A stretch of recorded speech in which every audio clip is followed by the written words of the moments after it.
Безусловно, Якутия – это прекрасный регион, но очень суровый для жизни. Это не для всех. И так сложилось, что нам пора уезжать. Было немного грустно, но это же мечта многих – уехать из ледяного плена. И это видео не о том, что какой-то город хороший, а какой-то нет. Это скорее завершение темы про Якутию и начало нового этапа. Нам повезло переезжать из Якутска зимой. Куда, я расскажу чуть позже. А пока я предлагаю вспомнить, какую Якутию я вам показывал во время пребывания в Якутске.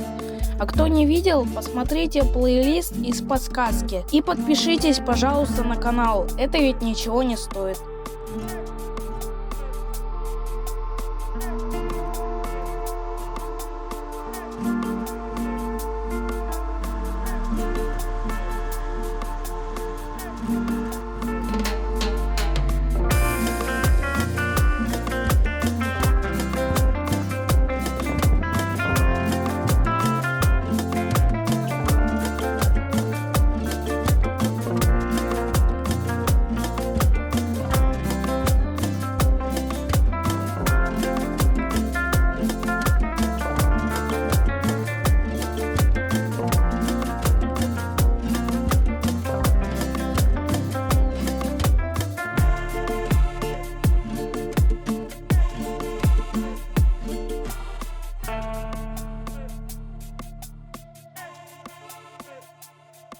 В конце декабря собрали вещи, которые мы не планировали везти багажом в самолете. И хотя мы приехали в Якутск с 4 чемоданами и 2 велосипедами, набралось 440 килограмм. Отправку нажитых вещей планировали транспортной компанией. Так в чем сложность, спросите вы? А вот в чем. Проблема в отсутствии моста через Лену. Грузы отправляют автотранспортом, поэтому приходится ждать становления льда. Летом там машины переправляют на пароме. Когда лед на реке уже вроде есть, но по нему еще нельзя ездить, запускают ледокол перед паромом. Такая пара в 2023 году ходила до 11 ноября.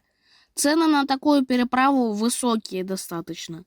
От 8 до 216 тысяч рублей.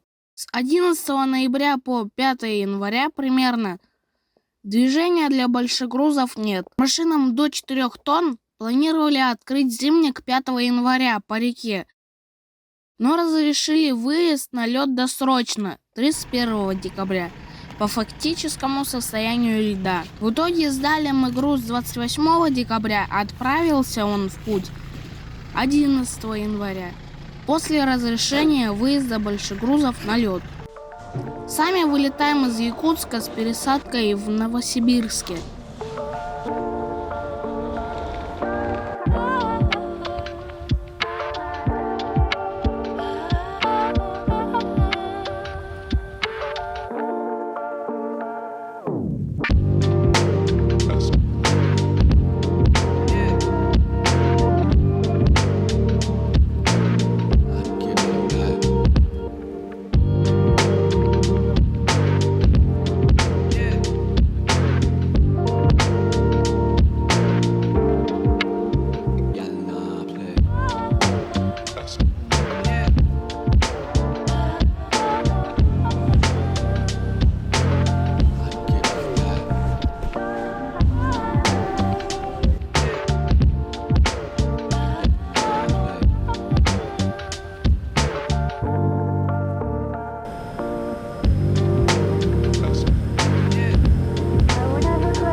Это якутское дерево жизни на Сэхе.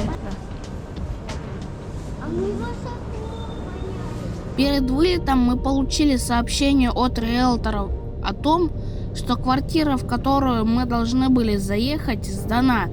Просто хозяйке было так удобно. Договоренности не в счет. Огромная благодарность таким людям. Благодаря им открываются варианты получше. Экстренно ищем вариант.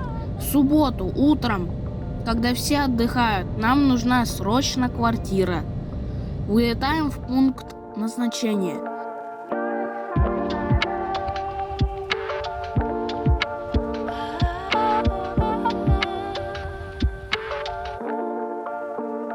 Дамы и господа, добро пожаловать в Екатеринбург, аэропорт Кольцово. Температура воздуха минус 5 градусов. Местное время 14 часов 16 минут.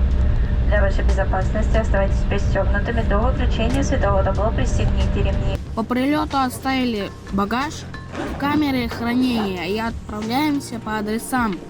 И так уж случилось, что первый же вариант нас полностью устроил и все обошлось. От транспортной компании багаж получили 30 января. Заплатили 84 тысячи рублей. Распаковка! Делайте ставки, что здесь внутри. Опа-на, а здесь игрушки. Опа-на! Игрушки! Ага, а тут носки.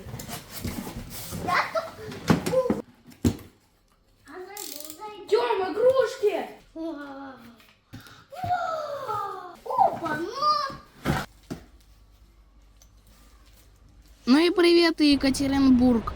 Дома без свай, привычный климат со своими капризами в виде ледяного дождя зимой и снега в мае. Будем знакомиться и вам покажу, куда сходить, куда съездить. Присоединяйтесь, будет интересно.